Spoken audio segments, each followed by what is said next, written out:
Nous n'attendons pas des postures. Nous n'attendons pas des images volées à une fête.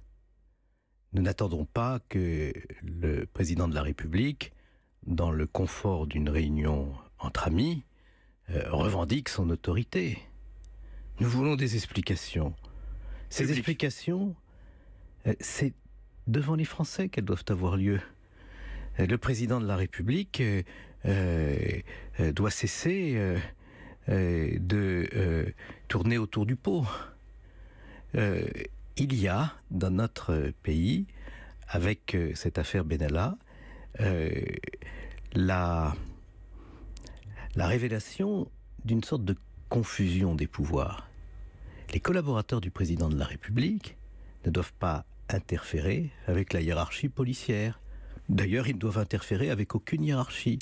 Les administrations, c'est sous l'autorité du gouvernement qu'elles se trouvent et sous le contrôle du Parlement. Quand Emmanuel Macron dit qu'ils viennent me chercher, vous le prenez comme une provocation, sachant que votre commission ne peut pas, selon la Constitution, auditionner le président de la République?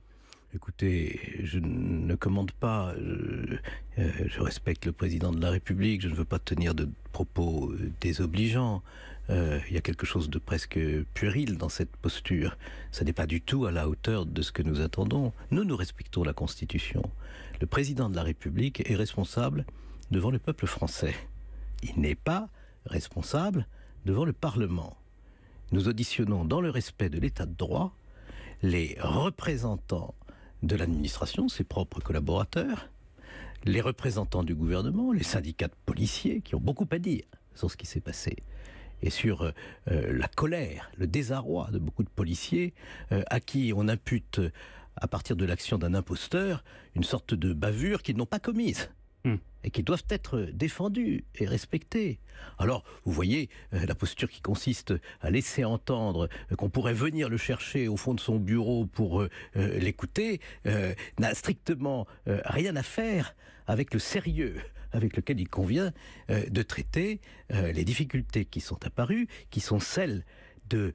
J'appelle ça l'hégémonisme présidentiel. Oui, on est dans un régime où le président de la République donne l'impulsion, mais il n'accapare pas tous les pouvoirs.